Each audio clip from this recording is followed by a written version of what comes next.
Hello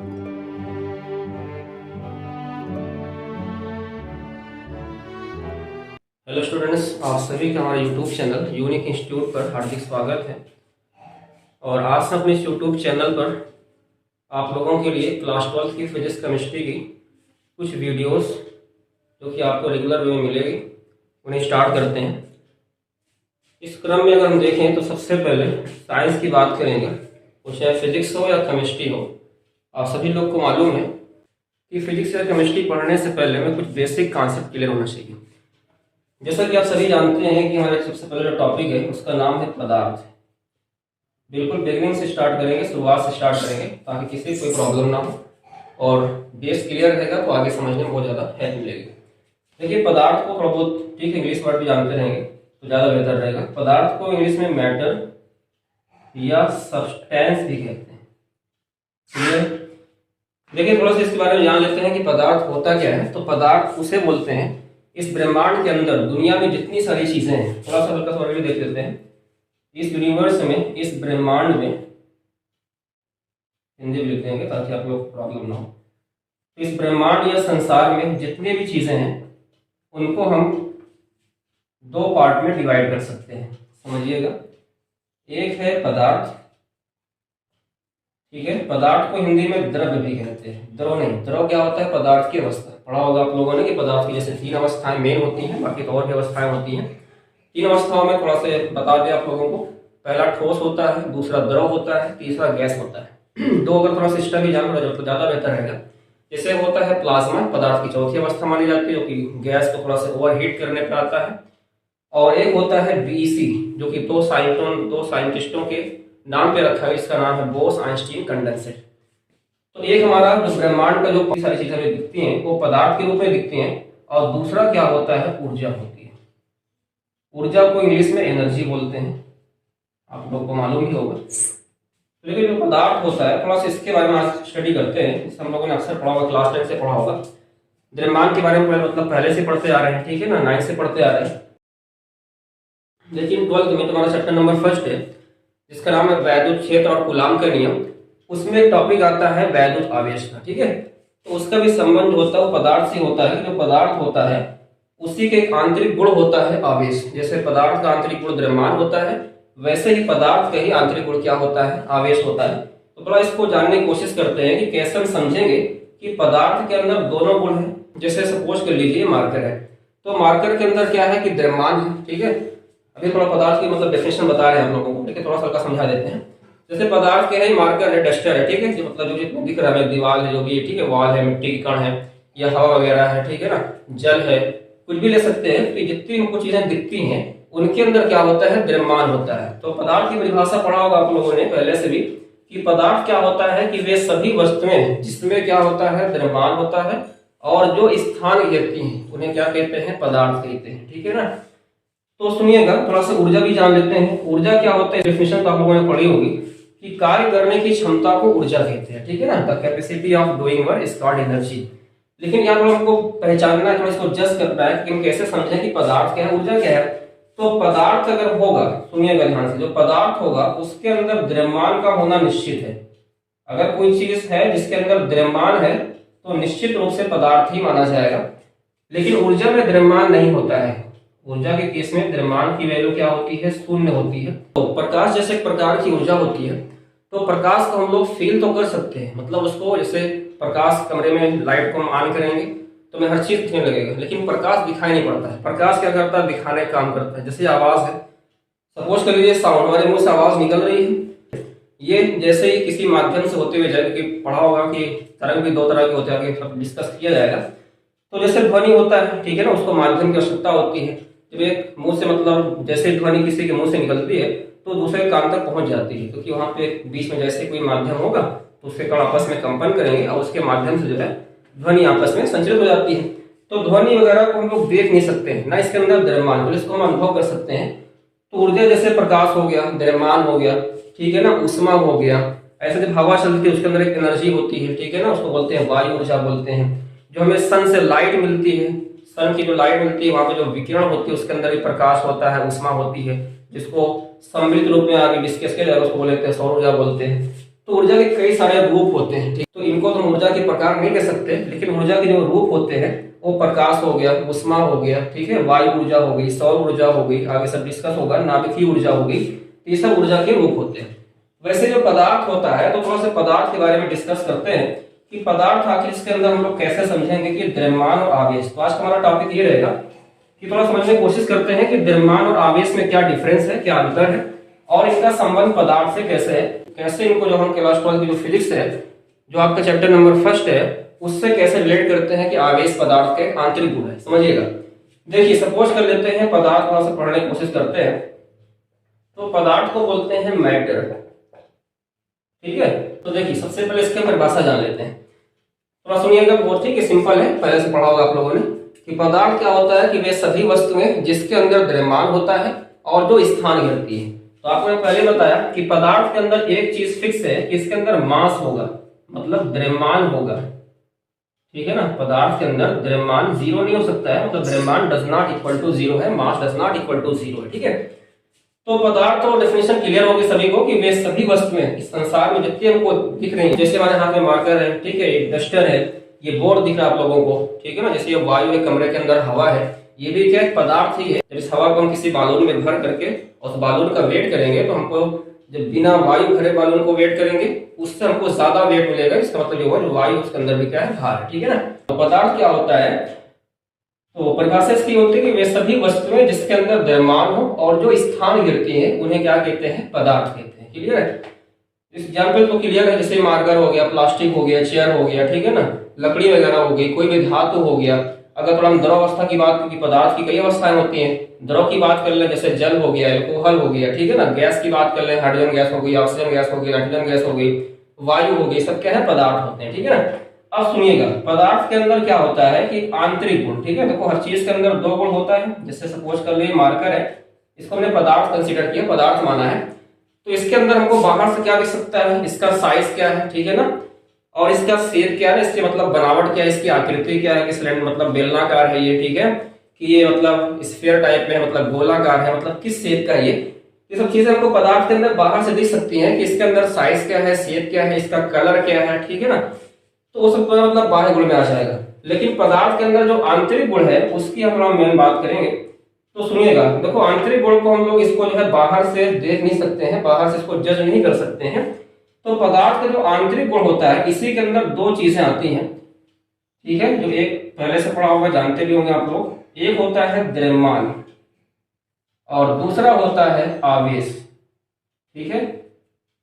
तो आवेश, द्रव्यमान दो पदार्थ का आंतरिक गुण होता है। द्रव्यमान को इंग्लिश में मास कहते हैं और आवेश के इंग्लिश में टर्म यूज करते हैं, इसका नाम होता है चार्ज बोलते हैं, रिएक्टिव चार्ज बोलते हैं, ठीक है। अब सुनिए ध्यान से, अब मैंने पहले बताया जो पदार्थ होता है, पदार्थ के परिभाषा के अंदर क्या बोला जाता है कि वे सभी वस्तुएं जिसके अंदर द्रव्यमान हो। मतलब कहने का सेंस ये है कि अगर पदार्थ होगा तो उसके अंदर द्रव्यमान तो हमेशा रहेगा, मतलब ये वाला जो गुण है ये तो हमेशा प्रेजेंट रहेगा, मतलब ये सदैव उपस्थित रहेगा। अगर कोई पदार्थ है, कोई वस्तु अगर पदार्थ की कैटेगरी में आ रही है, तो उसके अंदर द्रव्यमान जो उसका आंतरिक गुण है ये तो हमेशा उसके अंदर रहना ही रहना है। मतलब जब तक उसके अंदर द्रव्यमान है तभी तक वो पदार्थ भी है, ऐसे भी कह सकते हैं। मतलब पदार्थ के अंदर द्रव्यमान का होना कंपलसरी है, ठीक है ना, तो ये सदैव उपस्थित रहता है। लेकिन अगर हम थोड़ा बात करते हैं, आवेश की बात करते हैं, तो आवेश को हमको लाना पड़ता है, ठीक है ना, इसको हमें किसी न किसी प्रोसेस के द्वारा लाना पड़ता है। अभी देखते हैं कि कैसे हमको इसको लाना पड़ेगा। लेकिन थोड़ा सुनिएगा, जो द्रव्यमान होता है, सपोज कर लो ये मार्कर है, ठीक है ना, तो मार्कर के अंदर हमारा क्या है, ये पदार्थ के मतलब अंदर में आ रहा है, ठीक है। तो पदार्थ के अंदर ये द्रव्यमान तो हमेशा रहेगा, क्योंकि पदार्थ अगर है तो द्रव्यमान तो कंपलसरी है। तो द्रव्यमान हमेशा क्या रहता है, उपस्थित रहता है पदार्थ में, लेकिन आवेश को क्या करना पड़ता है, लाना पड़ता है। जैसे देखिए फॉर एग्जाम्पल देखते हैं, हमने क्या किया, आपने बचपन में पढ़ा भी होगा, एक प्लास्टिक के हमने रॉड लिया, ठीक है, हमने प्लास्टिक की छड़ लिया, सपोज कर लिया, हमने मार्कर लिया, कोई पेन लिया, हमने प्लास्टिक की एक रॉड लिया, ठीक है। और इसको हम क्या करते हैं, क्योंकि प्लास्टिक है, प्लास्टिक की छड़ है, तो किसमें आएगा, तो किसके अंदर द्रव्यमान होगा, जहां रखें थोड़ा स्थान भी गिरेगा, तो ये हमारा पदार्थ के अंदर आएगा। तो इसका मतलब इसके अंदर द्रव्यमान तो होगा ही होगा, क्योंकि प्लास्टिक की अगर बहुत ही बारीकी पेन होगा, बहुत पतला भी होगा, तो उसका कुछ ना कुछ द्रव्यमान 10 ग्राम 5 ग्राम कुछ तो हो सकता है, ठीक है ना। तो इसका मतलब यहाँ पे मास तो इसके अंदर मास तो जीरो नहीं हो सकता है। और पढ़ा भी होगा कि देखिए जब भी किसी वस्तु के अंदर द्रव्यमान होगा, तो कक्षा 9 के अंदर पढ़ा होगा कि जो द्रव्यमान, जैसे पृथ्वी के अंदर क्या है, द्रव्यमान, ठीक है। जब भी हम कोई वस्तु को छोड़ते हैं तो कहाँ जाता है, पृथ्वी में नीचे की तरफ जाता है। तो एक बात ये भी ध्यान रखें, जो द्रव्यमान होता है पदार्थ के आंतरिक गुण है, और जो द्रव्यमान होता है, जब ये गुण पदार्थ के अंदर जो कि हमेशा रहता है, ये कौन सा बल लगाता है, ये बहुत इंपॉर्टेंट चीज बात है। तो ये गुरुत्वाकर्षण बल लगाता है, ठीक है ना। ये कौन सा बल लगाता है? गुरुत्वाकर्षण बल लगाता है, जिसको इंग्लिश में बोलते हैं ग्रेविटेशनल फोर्स, और इसको हम लोग ऐसे संकेत में दर्शा सकते हैं, Fg कह सकते हैं, ठीक है ना, ग्रेविटेशनल फोर्स कह सकते हैं। अभी थोड़ा इसकी बात करते हैं कि आवेश कैसे समझेंगे, थोड़ा सा अलग चीज है। बाकी देखिए द्रव्यमान को क्लियर है कि द्रव्यमान इसके डेफिनेशन के अंदर ही मतलब शामिल होता है कि पदार्थ भी ऐसी वस्तुएं या सभी वस्तुएं जिसके अंदर द्रव्यमान हो और जो स्थान लिए क्या होती है, पदार्थ होती हैं। तो हमने ये समझा कि अगर द्रव्यमान है, ठीक है, द्रव्यमान है तो पदार्थ है, और द्रव्यमान तो हमेशा रहेगा, और द्रव्यमान जब तक पदार्थ के अंदर रहता है तो कौन सा बल लगाता है? गुरुत्वाकर्षण बल लगाता है, ठीक है ना। लेकिन जो गुरुत्वाकर्षण बल होता है ये कमजोर बल होता है, मतलब क्षीण बल होता है, दुर्बल होता है, ठीक है। प्रकृति के अंदर जितने बल होते हैं पढ़ा होगा आप लोगों ने, ठीक है। गुरुत्वाकर्षण बल होता है, एक होता है विद्युत चुंबकीय बल होता है, एक होता है नाभिकीय बल होता है, एक होता है दुर्बल नाभिकीय बल होता है। तो उन सभी बलों में सबसे क्या होता है ना, वीक फोर्स होता है, कमजोर होता है। इसको ऐसे सपोज कर लीजिए आप लोग, जैसे पृथ्वी का द्रव्यमान बहुत ज्यादा होता है, ठीक है ना। पृथ्वी जो हमारा एक गिरा है, प्लैनेट्स है, इसका मास बहुत ज्यादा है। इसको लगभग जो है थ्योरेटिकल कितना मानते हैं तो 10 की घात 24 किलोग्राम माना जाता है, ठीक है ना। आप समझिए, इस समय देखो हमारे हाथ में ये मार्कर है, ठीक है ना। आप सबको पता है कि पृथ्वी के अंदर क्या है, द्रव्यमान है, और उस द्रव्यमान से क्या कर रहा है कि हर वस्तु को अपनी तरफ अट्रैक्ट करता है, मतलब उसको अपनी तरफ आकर्षित करता है। लेकिन देखिए पृथ्वी के अंदर इतना ज्यादा मास है, अगर इस मार्कर को हम हल्का से पकड़े रहे, अगर इसको हम हल्का से भी सहारा दिए रहेंगे, तो पृथ्वी के अंदर इतना ज्यादा द्रव्यमान होने के बावजूद भी ये हमारे हाथ से मार्कर की मजबूती खींच नहीं सकता है। जब इसको हम बिल्कुल से फ्रीली छोड़ देंगे तब जाके मार्कर गिरेगा। यहाँ पे देखिए क्वेश्चन ये है कि क्या इस पे पृथ्वी का बल लग रहा है, तो आंसर है कि लग रहा है। लेकिन जो बल लग रहा है पृथ्वी का, ये बहुत ही क्या है, वीक, मतलब बहुत ही ज्यादा कमजोर बल है। लेकिन जैसे इसको हम छोड़ेंगे तो मार्कर मतलब नीचे चला जाएगा। तो यहाँ जो बल लगता है पृथ्वी का किसी वस्तु पर, ये बहुत ही ज्यादा क्या होता है, वीक होता है, मतलब बहुत ज्यादा कमजोर बल होता है, ठीक है ना। तो देखिए जो हमने प्लास्टिक की रॉड लिया था, इसको भी हमने किसी भी मेथड से, किसी विधि के द्वारा इसको हमने प्रोसेस से नहीं गुजारा। तो सपोज कर लो कि हमने प्लास्टिक के पेन को हमने इसके कागज के, ठीक है, छोटे टुकड़े कर लिए और इसको हम इसके पास ला रहे हैं, ठीक है, समझिएगा। अब यहाँ पे क्वेश्चन ये हमारा कि क्या प्लास्टिक के अंदर द्रव्यमान है, क्योंकि प्लास्टिक तो पदार्थ है, तो पदार्थ इसका मतलब होगा द्रव्यमान भी होगा, समझिएगा, ठीक है ना। तो अगर प्लास्टिक के अंदर द्रव्यमान है तो द्रव्यमान तो बल लगाता है, और कौन सा बल लगाता है? गुरुत्वाकर्षण बल लगाता है। क्या जो प्लास्टिक की रॉड है, इस कागज के टुकड़े पर गुरुत्वाकर्षण बल नहीं लगा रहा है? तो आंसर लगा रहा है, मतलब इनके बीच भी एक बल लग रहा है, लेकिन ये बल बहुत ही ज्यादा क्या है, कमजोर बल है, और इससे क्या हो रहा है ना कि इसको अपनी तरफ ये अट्रैक्ट नहीं कर पा रहा, ठीक है ना। लेकिन समझिएगा, जैसे मतलब जैसे हम क्या करते हैं ना, इस प्लास्टिक की रॉड को, ठीक है ना, जैसे हम प्लास्टिक की रॉड को, जैसे हम इस प्लास्टिक की छड़ को क्या करते हैं, थोड़ा सा हम किसी वूलन, ठीक है, क्लॉथ से, ऊनी कपड़े से या रेशम के कपड़े से थोड़ा सा हम रगड़ देते हैं, ठीक है ना। तो जैसे रगड़ते हैं, यहाँ देखो जो तो बताया था, तो जो पदार्थ होता है इसका आंतरिक गुण क्या है, द्रव्यमान भी है और क्या है, आवेश भी है, ठीक है। द्रव्यमान तो हमेशा रहेगा, लेकिन जो आवेश है जिसको हम चार्ज बोल रहे हैं, इसको लाना पड़ता है, ठीक है ना। आप सुनिएगा, इसको लाने का 3 तरीका है। आप लोग क्लास 12 की चैप्टर फर्स्ट में पढ़ेंगे, पढ़ाएंगे, इसको आगे डिस्कस करेंगे। एक होता है घर्षण विधि द्वारा, ठीक है ना। तो जब किसी हम वस्तु को, ठीक है, जब किसी वस्तु को हम उसको रगड़ते हैं, उसको थोड़ा सा फ्रिक्साइज करते हैं, रबिंग करते हैं, तो उसके अंदर ध्यान देना पदार्थ का दूसरा आंतरिक गुण, देखिए जो द्रव्यमान है ना ये तो हमेशा रहेगा, लेकिन जो दूसरा जो सेकंड वाला प्रॉपर्टी है ये हमेशा नहीं रहती, इसको लाना पड़ता है। जैसे सपोज कर लो ये मार्कर है, ठीक है ना, इसके अंदर क्या है, द्रव्यमान है। अब इसके अंदर आवेश वगैरह नहीं है, क्योंकि हम इसको आराम से पकड़े हुए हैं, इसमें मतलब कोई झटका नहीं लग रहा, इसके अंदर कोई, ठीक है, आवेश का मतलब प्रभाव नहीं दिख रहा हमको। लेकिन समझिएगा, क्योंकि आवेश क्या है ना, आवेश हमेशा रहने वाली प्रॉपर्टी नहीं है, आवेश को लाना पड़ेगा। तो आवेश के अंदर देखो लाने का 3 तरीका है। एक होता है घर्षण विधि, दूसरी होती है चालन विधि, ठीक है, और तीसरी होती है, एक नाम है प्रेरण विधि, ठीक है। तीसरा क्या होता है, प्रेरण विधि। इस विधि से जो आवेश आता है घर्षण विधि से, ये सामान्यतः अचालक वस्तुओं के अंदर आता है, ठीक है ना। जैसे हमने प्लास्टिक की रॉड को रगड़ दिया किसी कपड़े से या किसी रेशम या किसी बॉल वगैरह से रगड़ दिया, तो उसके अंदर इस विधि द्वारा आवेश आ जाएगा, ठीक है ना। जैसे हमारे पास कोई वायर है, कोई, ठीक है ना, कॉपर का वायर, एल्युमिनियम का वायर है, इसको हमने किसी बैटरी या सेल से जोड़ दिया, तो उसके अंदर क्या होगा, आवेश का फ्लो होगा, आवेश का प्रवाह होगा। तो वहां पर भी आवेश का प्रवाह होता है, जब आवेश का प्रवाह उसके अंदर करंट वगैरह बहेगा, मतलब विद्युत धारा बहेगी।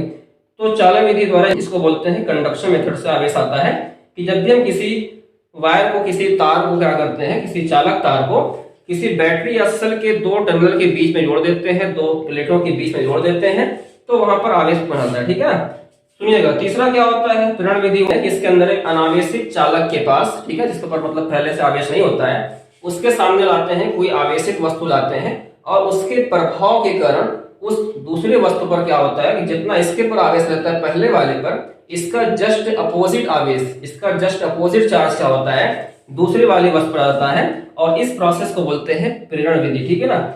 तो आवेश को लाने का 3 तरीका होता है। एक होता है घर्षण विधि, दूसरा है चालन विधि, और तीसरा क्या होता है प्रेरण विधि। इंग्लिश में इसको करते हैं, इसको इंग्लिश में बोलते हैं बाय रबिंग मेथड या फ्रिक्शन मेथड बोलते हैं, इसको बोलते हैं कंडक्शन मेथड बोलते हैं, इसको बोलते हैं इंडक्शन मेथड बोलते हैं। ठीक है ना। तो यहाँ पे एग्जाम्पल थोड़ा सा सिंपल ले रहे हैं ताकि आप लोगों को समझ में आ जाए कि जैसे हमने प्लास्टिक की राड को, ठीक है ना, बाकी यहाँ कोई प्लास्टिक फिक्स नहीं है, यहाँ पे हम आगे पढ़ेंगे बोनाइट की छड़ ले सकते हैं, ग्लास की राड ले सकते हैं, ठीक है ना, तो कुछ भी ले सकते हैं, बस अचालक समानता होना चाहिए। ठीक है। तो देखिए जैसा हमने प्लास्टिक की पेन या किसी मार्कर वगैरह को हमने क्या किया, थोड़ा इसको हमने किसी रेशम के कपड़े से या ऊन के कपड़े से, ठीक है, या किसी मतलब बाल वगैरह से रगड़ा। अब देखो जैसे इसको हम रबिंग करते हैं, जैसे इसको हम क्या करते हैं रब करते हैं, रब मतलब इसको हम घर्षण विधि द्वारा और इसको, ठीक है, रगड़ते हैं, तो इसके अंदर क्या होगा, देखिए द्रव्यमान तो अभी भी था, द्रव्यमान तो अभी रहेगा। ठीक है, इसके अंदर द्रव्यमान तो था पहले से, द्रव्यमान तो रहेगा, मतलब मास तो रहेगा ही, लेकिन इसके अंदर एक दूसरी प्रॉपर्टी, दूसरा गुण, दूसरा आंतरिक गुण क्या आएगा, इसके अंदर चार्ज आ जाएगा। ठीक है ना। अब देखिए जब तक इसके अंदर मास था तो मास की वजह से क्या करता था, ये गुरुत्वाकर्षण बल लगा रहा था। ठीक है, लेकिन जैसे इसके अंदर आवेश आएगा तो आवेश कौन सा मतलब नया बल लगाता है, समझिएगा। देखो जब तक किसी वस्तु के अंदर द्रव्यमान रहता है तो द्रव्यमान एक बहुत ही सिंपल, जो कि बहुत ही वीक, बहुत ही कमजोर बल है, उसको अप्लाई करता है किसी दूसरी वस्तु पर, जिसको बोलते हैं गुरुत्वाकर्षण बल। और जैसे किसी वस्तु के अंदर आवेश आता है तो आवेश एक नया तरह का बल लगाता है जिसका नाम है वैद्युत बल, इलेक्ट्रिक फोर्स बोलते हैं। ठीक है ना, इसको क्या बोलते हैं, इलेक्ट्रिक फोर्स बोलते हैं, वैद्युत बल बोलते हैं। ठीक है ना। जो वैद्युत बल होता है आगे पढ़ेंगे हम लोग, ठीक है, थोड़ा सा मैं बता देते हैं आप लोगों को कि जो वैद्युत बल होता है ये गुरुत्वाकर्षण बल की अपेक्षा बहुत ही ज्यादा क्या होता है ना, स्ट्रांग, मतलब बहुत ज्यादा मजबूत बल होता है। तो यहाँ पे देखिए जब हमने इसके पहले प्लास्टिक की राड को लिया था बिना रगड़े हुए, इसको हमने कागज के टुकड़ों के पास लाया था, तो ये प्लास्टिक की राड कागज के टुकड़ों को खींच नहीं पा रही थी। ठीक है ना। लेकिन जैसे इस प्लास्टिक की राड को क्या करेंगे हम मास या, तो जैसे इस प्लास्टिक की राड को हम रगड़ के या उसको घर्षण करके किसी कागज के टुकड़ों के पास लाएंगे या किसी तिनके वगैरह मतलब हल्की वस्तुओं के पास लाएंगे, तो क्या होगा ना कि जो कागज टुकड़े हैं ये इसकी तरफ आकर्षित होना स्टार्ट हो जाएंगे। ठीक है ना। अब यहाँ पे ऐसा क्या रीजन है कि इसकी तरफ ये खींच रहे हैं, यहाँ देखो सिंपल बस ये रीजन है कि पहले क्या था, पदार्थ के अंदर द्रव्यमान था, समझिएगा ध्यान से। तो द्रव्यमान वजह से क्या था कि गुरुत्वाकर्षण बल लगा रहा था, और ये जो नेचर प्रकृति में बल होते हैं बहुत ज्यादा कमजोर बल होता है। ठीक है। लेकिन जैसे उसके अंदर आवेश लाते हैं तो आवेश देखो, लेकिन जैसे उसको हम रगड़ते हैं तो रगड़ने से उसके अंदर क्या होता है ना, आवेश आता है, चार्ज आता है, और जैसे वो चार्ज होगा, आगे पढ़ेंगे कि आवेश लाने का, क्योंकि वहां पे इलेक्ट्रॉन का, ठीक है, ट्रांसफर वगैरह होता है, तो उससे आवेश आता है। ठीक है। तो देखो जैसे उसके अंदर आवेश आता है तो यहाँ पे देखो गुरुत्वाकर्षण बल तो अभी लग रहा है क्योंकि उसके अंदर द्रव्यमान तो रहेगा ही, लेकिन यहाँ पे एक नए तरह का बल लगता है, इसका नाम क्या होता है, वैद्युत बल होता है। और ये जो बल होता है ये बहुत ही क्या होता है, स्ट्रांग होता है इसकी अपेक्षा में। ठीक है। तो जैसे यहाँ पे वैद्युत बल आएगा तो यहाँ पे वैद्युत बल की वजह से क्या होता है ना, इसको अपनी तरफ ये खींचना स्टार्ट कर देता है। ठीक है। तो यहाँ पे देखिए हम लोगों ने सिंपली क्या समझा कि जो पदार्थ है, सुनिएगा, जो पदार्थ है उसके जो आंतरिक गुण है उसमें 2 चीजें हैं। ठीक है, एक है द्रव्यमान और दूसरा क्या है, आवेश। ठीक है। द्रव्यमान क्या होता है, पदार्थ में हमेशा रहता है, और द्रव्यमान के कारण कौन सा बल लगता है, गुरुत्वाकर्षण बल लगता है, जो कि प्रकृति में बहुत ही ज्यादा क्षीण या कमजोर बल है। ठीक है। लेकिन जैसे किसी पदार्थ को हम इन विधि से, प्रोसेस से गुजारते हैं, ठीक है, जैसे हमने किसी पदार्थ को रगड़ दिया, या कोई चालक तार है उसको हमने किसी बैटरी या सेल से कनेक्ट मतलब जोड़ दिया, कनेक्ट कर दिया, या किसी, ठीक है, अनावेशित मतलब इस पर आवेश ना हो उसको हमने किसी आवेशित वस्तु के पास लाया, तो इससे क्या होता है, इसके अंदर एक नया तरह का बल आता है, और उस बल का नाम क्या होता है, वैद्युत बल होता है। ठीक है। क्योंकि यहाँ पे आवेश आएगा, और जैसे कोई वस्तु पदार्थ के अंदर, जैसे किसी पदार्थ के अंदर आवेश आएगा तो आवेश से एक नया बल, उसका नाम क्या है, वैद्युत बल है। ठीक है। तो अब तक हमने ये समझा कि पदार्थ के अंदर जो आंतरिक गुण है उसका 2 भाग है, एक द्रव्यमान, दूसरा आवेश है। ठीक है। और यहीं से देखिए इसका अंतर भी समझते चलिए। ठीक है, कि जो द्रव्यमान होता है ये हमेशा रहता है पदार्थ में, इसको क्या करना पड़ता है, आवेश भी पदार्थ का ही आंतरिक गुण है लेकिन इसको लाना पड़ता है। ठीक है, पहला चीज। दूसरी बात, जैसे देखो द्रव्यमान के कारण कौन सा बल लगता है, गुरुत्वाकर्षण बल लगता है। ठीक है।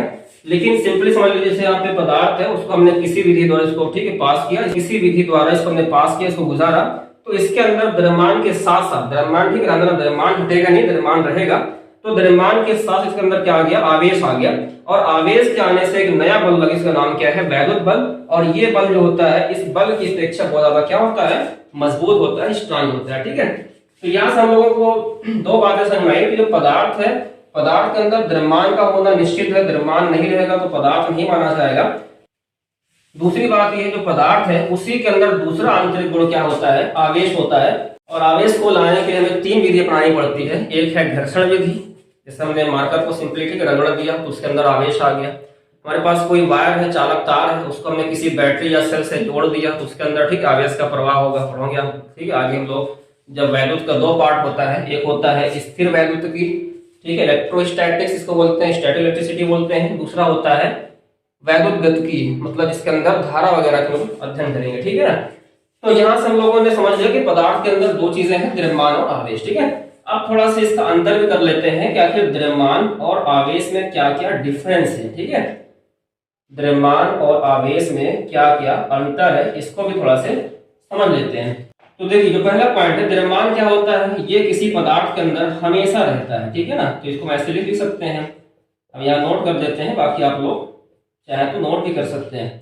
तो द्रव्यमान क्या होता है, सदैव उपस्थित रहता है, ठीक है। द्रव्यमान किसी पदार्थ में, हम बोल भी देते हैं तो लिखना होगा कि द्रव्यमान किसी पदार्थ का ऐसा आंतरिक गुण है जो उसके अंदर हमेशा सदैव उपस्थित, क्योंकि बताया ना कि द्रव्यमान के बिना पदार्थ नहीं माना जाएगा, ठीक है।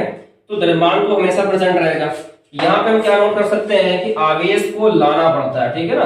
अब कैसे लाएंगे, तो आवेश को बताया हमने कि घर्षण विधि, चालन विधि और प्रेरण विधि द्वारा लाना पड़ता है। तो आवेश को लाना पड़ता है, ठीक है। आगे नोट कर सकते हैं, बोल देते हैं कि आवेश को घर्षण, चालन और प्रेरण विधि द्वारा ला सकते हैं। किसके अंदर, पदार्थ के अंदर ही, क्योंकि दोनों किससे एसोसिएट, दोनों किससे संबंधित हैं, पदार्थ से ही संबंधित है। क्लियर है। दूसरी बात समझिएगा, देखिए द्रव्यमान, क्योंकि मैंने बताया ना कि जो द्रव्यमान होता है इसको हम लोग कक्षा 9 से पढ़ते आ रहे हैं। अगर सपोज करो हमारे पास ये मार्कर है, ठीक है, तो मार्कर कुछ तो द्रव्यमान तो होगा, क्योंकि पदार्थ के अंदर जा रहा है तो द्रव्यमान तो होना ही होना है। अगर बहुत कम करेंगे तो द्रव्यमान इसका घट के 0 हो जाएगा, ठीक है। लेकिन सुनो, अगर कोई ये बोलता है कि मार्कर का द्रव्यमान -1 किलोग्राम, मतलब -1 kg है, तो ध्यान देना, जो द्रव्यमान होता है ना, द्रव्यमान हमेशा धनात्मक होता है। अगर बहुत कम होगा तो 0 हो जाएगा, लेकिन वो माइनस में नहीं जा सकता है, ठीक है। तो सदैव क्या होता है, धनात्मक। तो इसके अंदर प्रॉपर्टी क्या है, जो द्रव्यमान होगा हमेशा पॉजिटिव होगा, धनात्मक होगा। लेकिन जो आवेश होगा, तो जैसे हम आवेश को सिंपली समझ सकते हैं कि आप बताया ना, आवेश को हम लाने के लिए घर्षण विधि अपनाते हैं। समझ लगते हैं कि हमें मार्कर को रगड़ा, ठीक है। तो रगड़ने से क्या होता है, इलेक्ट्रॉन का स्थानांतरण, इलेक्ट्रॉन का ट्रांसफर होता है, ठीक है। तो इलेक्ट्रॉन के ट्रांसफर से दो चीजें होंगी। जैसे सपोज कर लो हमारे पास ये दो वस्तु है, एक हमारे पास ए वस्तु, एक बी, ठीक है। हल्का समझा देते हैं, आगे सब समझाया जाएगा, क्योंकि थोड़ा सा भी आगे टॉपिक सब पढ़ाया जाएगा, ठीक है। तो हमारे पास ये दो वस्तुएं, ए को बी से रगड़ा है, हमने क्या किया, ए को बी से रब किया, रगड़ा, ठीक है। तो यहाँ देखो, रगड़ने से क्या होगा, जिसका जो बाहरी कोश का इलेक्ट्रॉन रहेगा, जो भी इसका सरफेस का इलेक्ट्रॉन रहेगा, अगर यहाँ का इलेक्ट्रॉन थोड़ा ज्यादा लूज होगा इस सब्सटेंस पदार्थ का, तो यहाँ से इलेक्ट्रॉन जाने की संभावना इधर हो सकती है। या फिर ये भी हो सकता है, अगर इसका इलेक्ट्रॉन थोड़ा सा ज्यादा लूज होगा बाहरी, ठीक है, सेल का इलेक्ट्रॉन, तो यहाँ पे इलेक्ट्रॉन यहाँ से यहाँ सकता है। तो समझिए, अगर ए से इलेक्ट्रॉन गया बी की तरफ, तो इलेक्ट्रॉन का ट्रांसफर हुआ ए से बी की तरफ, ठीक है। और आप लोगों ने केमिस्ट्री में पढ़ा होगा कि जहां से इलेक्ट्रॉन जाता है उस पर कैसा आता है, प्लस का आवेश आता है, और जिस पर जाता है वहां इलेक्ट्रॉन की अधिकता होती है। देखो, जहां से इलेक्ट्रॉन निकलेगा, जैसे सपोज कर लो सोडियम की बात करते हैं, ठीक है, क्लास 9 वगैरह के अंदर, इसका एटॉमिक नंबर, परमाणु क्रमांक कितना होता है, 11 होता है। इलेक्ट्रॉनिक विन्यास करते हैं हम लोग, तो इसका क्या होता है, पहले कोर्स में 2 इलेक्ट्रॉन बढ़ते हैं के वाले में, दूसरे वाले में 8 इलेक्ट्रॉन, ठीक है, अकॉर्डिंग टू मतलब बोल्बरी के नियम के हिसाब से। दूसरे तीसरे वाले में कितना बढ़ते हैं, 1 बढ़ते हैं। अब सबको पता है ना, किसी भी परमाणु को, किसी भी तत्व को अष्टक, उसका मतलब पूरा करने के लिए, उसको अपने आप को स्टेबल करने के लिए, उसके बाहरी कोश में 8 इलेक्ट्रॉन का होना आवश्यक होता है, ठीक है। अब यहाँ कितने इलेक्ट्रॉन, इसके पास 1 इलेक्ट्रॉन है। तो देखिए, यहाँ पे जो है, या तो ये किसी दूसरे परमाणु से, ठीक है, इलेक्ट्रॉन लेकर के अपने बाहरी कोश के इलेक्ट्रॉन को 8 कर ले, तब इसका जो है, ठीक है, अष्टक पूरा होगा, ऑक्टेट पूरा होगा। और या फिर इलेक्ट्रॉन को अपने एक इलेक्ट्रॉन निकाल दे, ये देखिए इसके बाहरी कोश में 8 बच जाएगा, ठीक है। लेकिन 4 तक लिमिट है, किसी भी इलेक्ट्रॉन को लेने की भी, किसी दूसरे परमाणु से इलेक्ट्रॉन की लेने या देने की भी लिमिट क्या है, 4 तक है, ठीक है। अगर कोई इसको इलेक्ट्रॉन साथ देना भी चाहे तो नहीं दे पाएगा, ठीक है। तो यहाँ पे इसको इलेक्ट्रॉन रिमूव करना पड़ता है, यहाँ पे क्या आता है, प्लस आता है, ठीक है। ऐसे Cl एग्जांपल लेते हैं, सिंपल सा 17 होता है, यहाँ लिखेंगे 2 8 7 लिखेंगे। अब यहाँ देखो, इसके पास भी 2 संभावना है, इसके पास 2 पॉसिबिलिटी है, या तो अपने इलेक्ट्रॉन ये बाहर कर दे, तब इसके बाहर बढ़ जाएगा, ठीक है, या इलेक्ट्रॉन ये किसी से बाहर से ले ले, तो यहाँ पे देखो कंडीशन ये है, अगर इलेक्ट्रॉन ये साथ देना भी चाहेगा ना तो लिमिट कितनी है, सीमा कितनी है, 4 तक है, ठीक है। तो इलेक्ट्रॉन दे नहीं पाएगा, तो यहाँ इसको इलेक्ट्रॉन बाहर से किसी ने इलेक्ट्रॉन, यहाँ पे इलेक्ट्रॉन इसको किसी न किसी दूसरे परमाणु से, किसी दूसरे तत्व से इसको इलेक्ट्रॉन लेना पड़ेगा, और जैसे इसका 8 हो जाएगा तो इसका भी ऑक्टेट पूरा हो जाएगा, मतलब ये स्थायी हो जाएगा। तो यहाँ पे देखो इलेक्ट्रॉन के लेने से क्या आता है, नेगेटिव, ठीक है। सिंपली समझ लीजिए कि जैसे कोई इलेक्ट्रॉन को त्यागता है तो उस पर प्लस आएगा और इस पर माइनस आएगा, अगर बिन इलेक्ट्रॉन को त्याग है तो इस पर प्लस आएगा और इस पर क्या आएगा, माइनस आएगा। मतलब कहने का सेंस ये है, सिंपली ये है कि जब भी एक परमाणु, तो जब भी एक पदार्थ दूसरे पदार्थ को हम रगड़ते हैं तो उसमें से कंफर्म है कि एक प्लस होगा, और जितना प्लस होगा उतना ही माइनस होगा, ठीक है। ए वाला प्लस होगा तो बी पे माइनस मतलब होगा, अगर बी वाला प्लस होगा तो ए पर होगा, ठीक है। तो आवेश जो होता है ना, वो आगे पढ़ा भी जाएगा कि आवेश जो होता है इलेक्ट्रॉन के ट्रांसफर के, इलेक्ट्रॉन के स्थानांतरण के आधार पर दो तरह का होता है।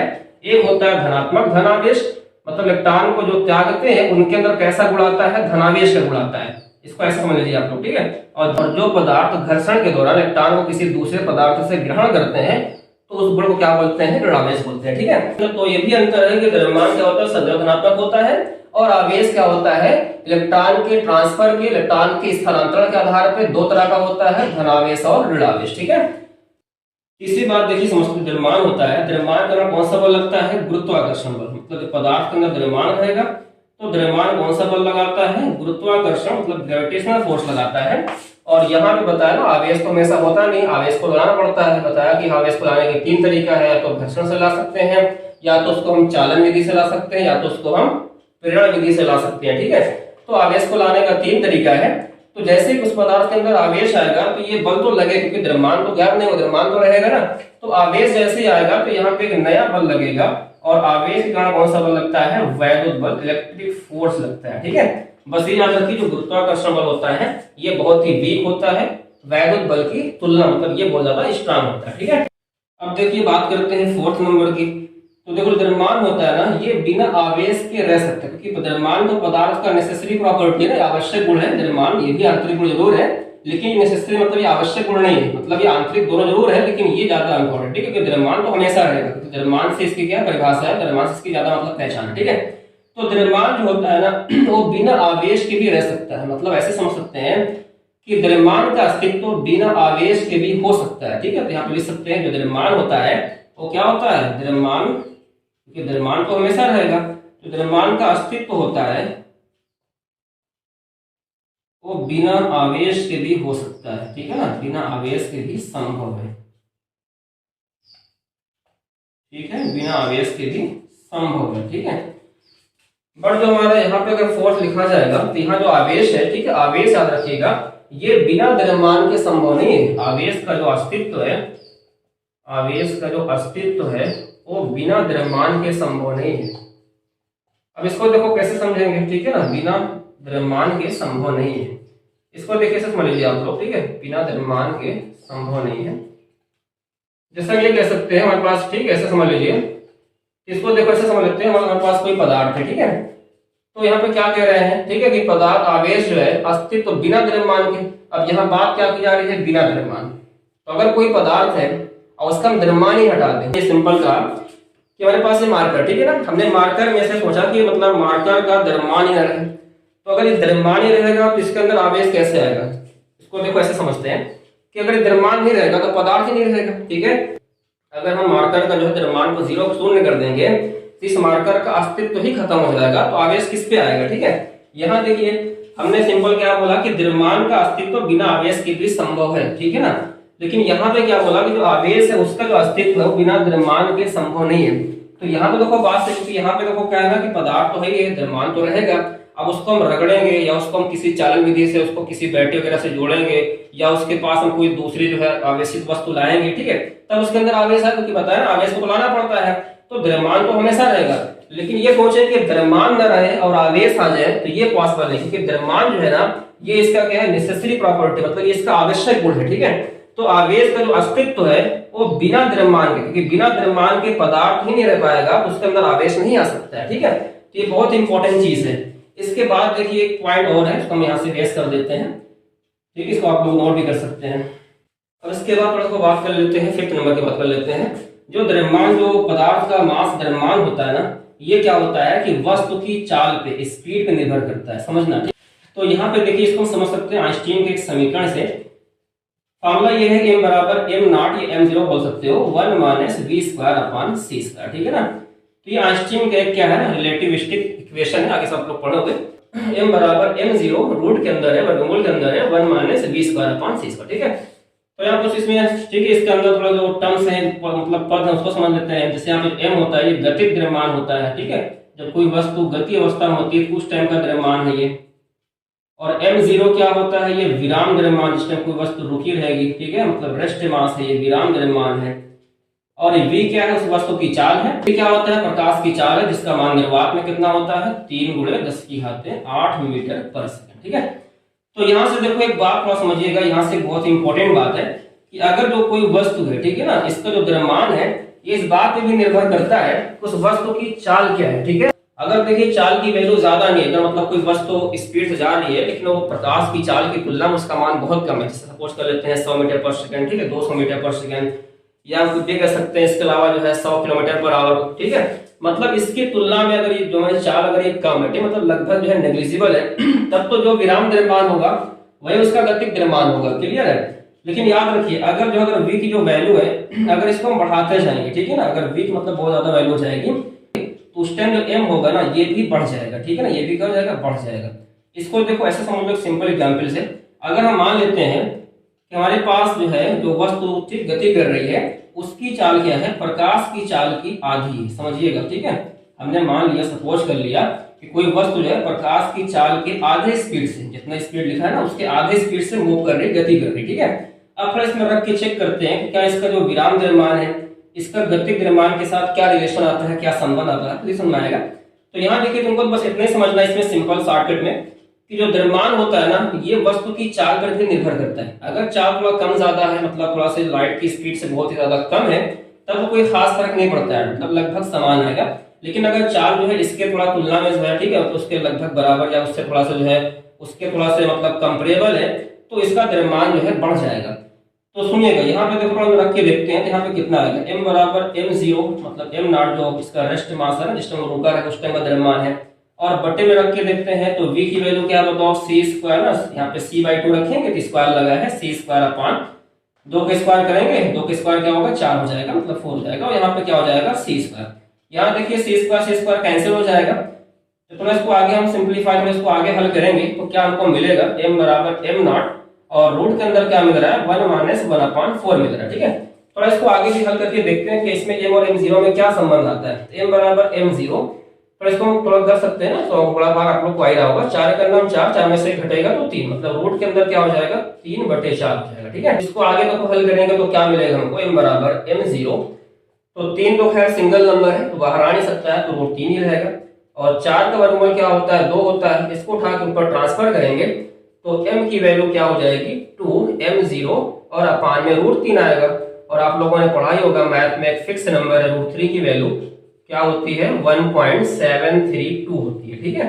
अब यहाँ पे देखो अगर 1 पॉइंट यहाँ से देखो हटा रहे हैं, देखो पॉइंट यहाँ कितने डिजिट पे लगा, कितने अंक पे लगा है 1 2 3 मतलब डिजिट पे लगा हुआ है, यहाँ से हटेगा तो यहाँ पे 3 0 बढ़ जाएगा, ठीक है ना। अब यहाँ पे देखिए थोड़ा गेस करिए, ऊपर कितना हो रहा है 2000 मतलब 2000 और नीचे कितना है 1732 है और m0 है। यहाँ देखो जो अंश में नंबर जो न्यूमरेटर में नंबर लिखा थोड़ा ज्यादा है 2000 है, ये कम है, ठीक है। जब भी ज्यादा में कम से भाग करेंगे तो वैल्यू जो आएगी जो मान आएगा वो 1 से ज्यादा आएगा, ठीक है। इसका मतलब जो भी इसका विराम द्रव्यमान जो भी इसका रेस्ट मास था ना, देखो यहाँ पे ऐसे समझ लो, जब इसको हम भाग करेंगे तो भाग करने पे 1 पॉइंट, ठीक है, कुछ भी समथिंग आएगा, डॉट डॉट कर देते हैं यहाँ पे, सपोज कर लो कि 1.23 कुछ भी आ सकता है, सपोज कर लेते हैं हम 2 ही मान लेते हैं, ठीक है, तो m0। अब यहाँ पे देखिए मतलब जितना इसका रेस्ट मास था, जितना इसका विराम द्रव्यमान था, उसका ये 1.2 मतलब 1.2 गुना, ठीक है। अगर देखो यहाँ पे 1 आता तो बराबर होता, ठीक है, यहाँ 1 पॉइंट में आ रहा है, इसका मतलब ये ज्यादा है। तो यहाँ से देखिए हमने क्या देखा कि बहुत इंपॉर्टेंट चीज है कि जब भी कोई वस्तु, ठीक है, अगर कोई वस्तु की चाल बहुत ज्यादा है तो उसका द्रव्यमान बढ़ जाएगा, लेकिन जो आवेश होता है ना, ये आवेश इस बात पे निर्भर नहीं करता, तो ये चाल पे निर्भर नहीं करता, ठीक है।